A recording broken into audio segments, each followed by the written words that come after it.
Hi. So this guy must be really in the good graces of the YouTube Jesus Christ, because I'm constantly, I don't know what's going on, but I'm constantly getting suggested videos by this guy, Lex Fridman. Lex Fridman. And how to describe him? A lot of people describe him as if Joe Rogan was a reservoir dog. Okay?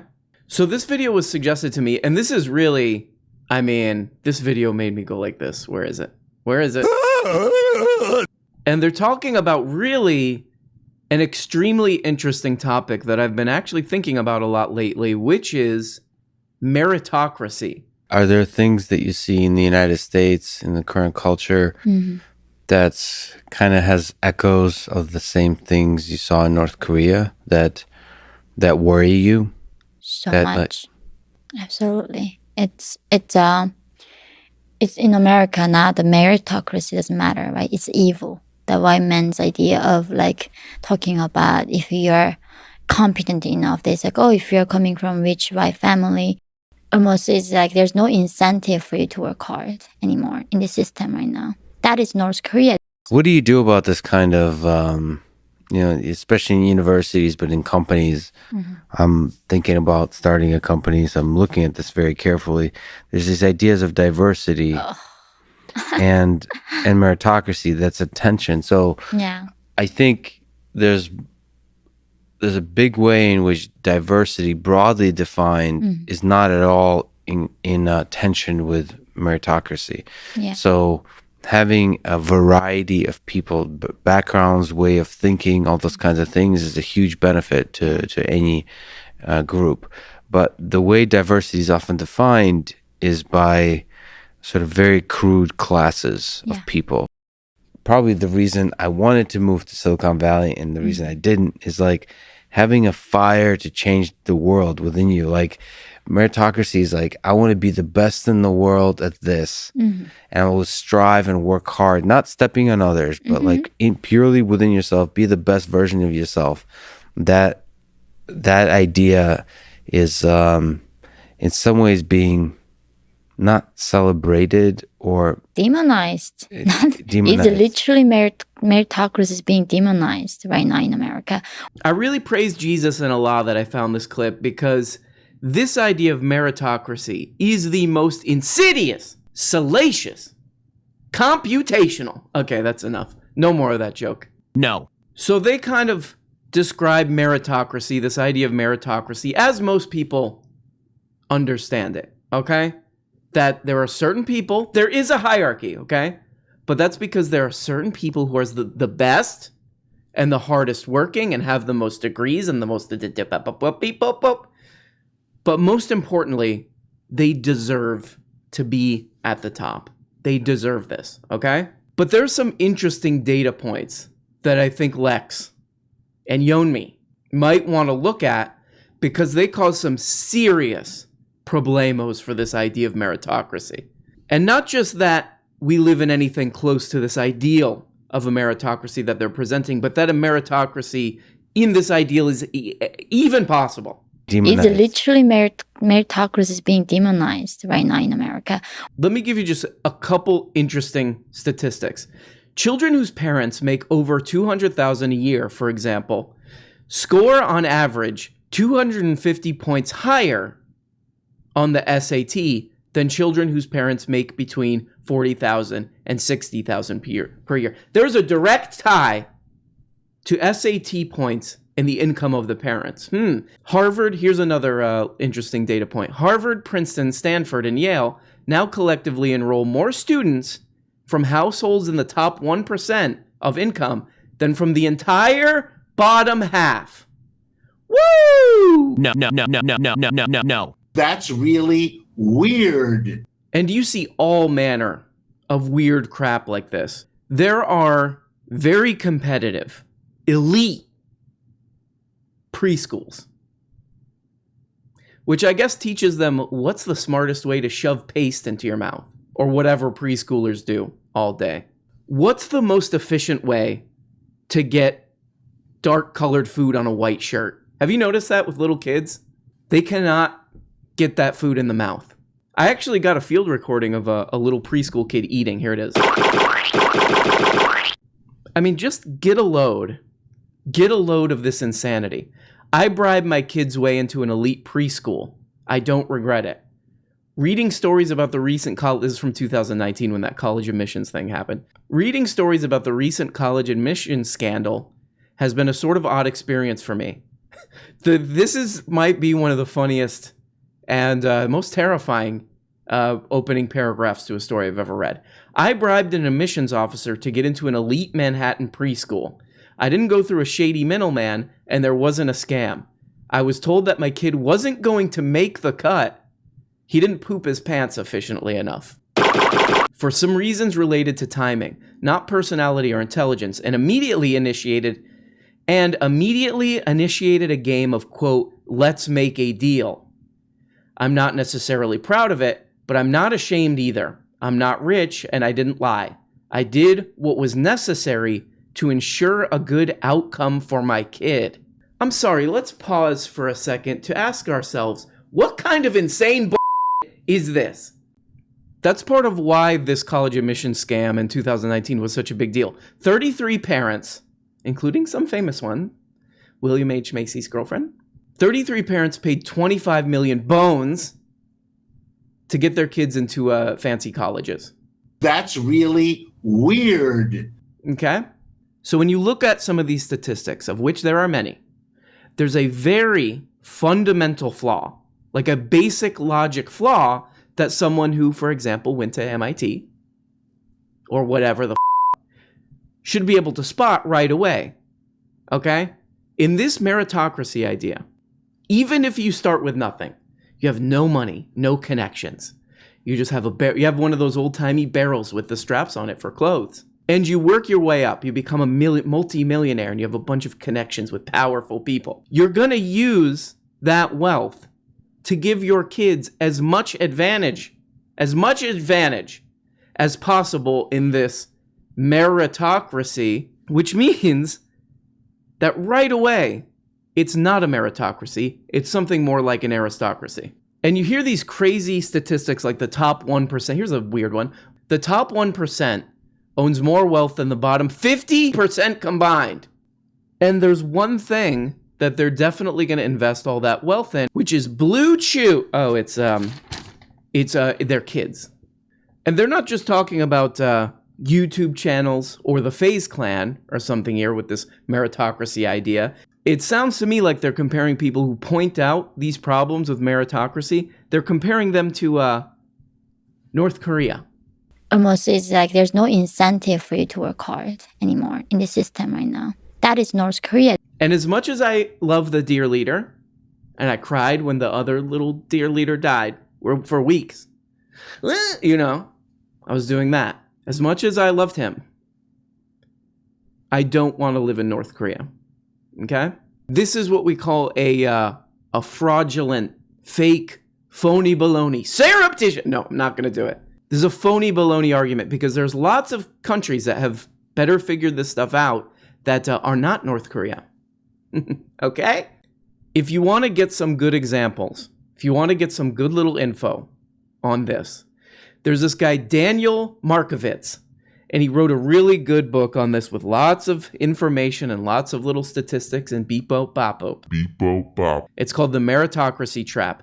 And he's a Yale law professor, this guy. And one of the really good examples that he gives that I like is the legal education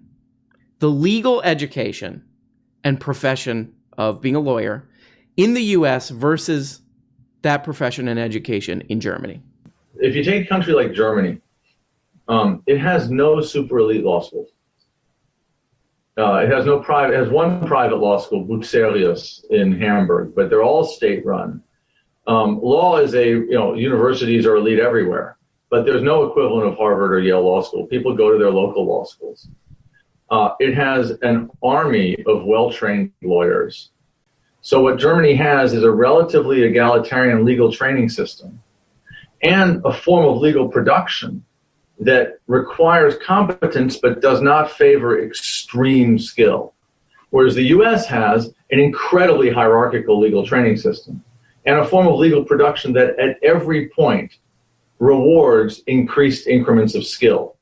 Now, the interesting thing is that the German legal system produces a higher quality of justice. And this is one of a gazillion examples that follow this same kind of trend. If you're a Saudi prince, you and your tiger can fly to the US and get the best doctor, okay? But if you're just sort of an average citizen of the US, I actually got a field recording of the healthcare system. So in practice, this idea, I'm sorry to say, to old Lex and to Yonmi, total failure. Total failure. A really, another interesting, compelling argument from this same guy, Markovitz, is sports. But there's hierarchy everywhere. Okay, so here's another pushback. The 80-20 rule, the top 20% of whatever the thing is are going to get 80% of the whatever the thing is. People who write books, some are also ran, some are superstars, and they sell 1 million books a year. People who play sports. Everywhere I look, I see stratification and hierarchy. So are you against all of that, or is that, yeah? Yeah, look, there's always going to be some, right? The question is how much, and how much the hierarchy is tied to social status and economic reward. So take sports, which is a fascinating example. Yeah. 6-8 months ago, I saw somewhere on the internet a side-by-side video clip of the winning vault in the Women's Olympics in 1956 and 2012 or whatever it was. And, you know, the woman in 1956, ran up to the vault, did like a flip and landed. The woman in 2012, did 3 flips before she got to the vault, right, flipped onto the vault, did 6 spins and landed. Right. Now, here's a serious question. Which form of sports competition, of Olympic competition, better promotes the human interest in sport? The 1956 woman was able to compete without destroying her bones and joints for the rest of her life, without probably acquiring an eating disorder as part of her training, without taking performance-enhancing drugs. Both for the athletes and for the rest of us, a less extremely competitive, less hierarchical form of athletic competition serves what makes sports great for us better than the current version, which damages the athletes on their quest for advantage and makes sports not something we can participate in, the rest of us. So that's the kind of story I want to tell. Yeah, there's going to be some hierarchy. The 56 woman, she was the best in the world. I like this interview with Glenn Lowry, too, because he seems into it at the end. I watched this whole thing. It's like an hour-something interview where Glenn Lowry keeps pushing back. He's like, but what about this and that? And at the end, he's like, kind of get it. I kind of get it. Which is odd because most of YouTube politics, not to name any names, but a lot of the time people don't come to sort of, oh, you know what, never thought of it like that. So I gotta say, good on Glenn for that, okay? This clip is only 7 minutes long, but it's fascinating with Yeonmi Park. It takes a weird turn somewhere where she goes into how people asking to be called by specific pronouns is gonna ruin civilization. And this current culture in America now, I remember at Columbia, before class, everybody have to go around of saying, tell us what your pronoun is. And my English, my third language, I learned as an adult.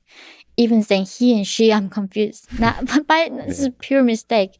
And they say, call me they, because I'm gender fluid. Basically, I can be a girl, but next hour you talk to me, I'm a boy, right? Yeah. And if you don't do it right, they look at you. Why are you a bigot, right? It makes me so nervous.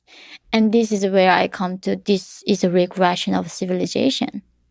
We are regressing as a humanity here.